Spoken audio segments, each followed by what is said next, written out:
Εγώ όταν γνώρισα την ύφη μου, την αγάπησα αμέσως. Την έκανα να νιώθει ευπρόσδεκτη. Τα βλέπεις, τα βλέπεις. Τον είναι μεγάλωνα για αυτήν εδώ.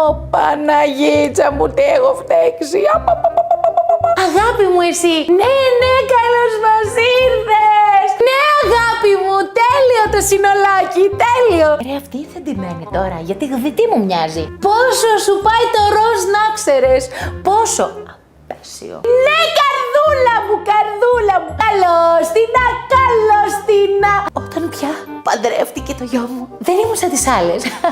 Δεν ήμουν ανταγωνιστική, όχι, όχι, όχι. Δεν ήμουν σαν τις άλλες.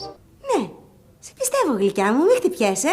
Τι έγινε, καρδούλα μου, τι έγινε. Όχι ότι θέλω να πω κάτι για το κορίτσι που διάλεξες. Όχι, όχι. Αλλά είναι δυνατόν να μην σε έχει φροντίσει. Σιδερώσου το ρουχαλάκι σου, η μανούλα σου. Πώς θα σιδέρωνε. Με αγάπη και προδέρ.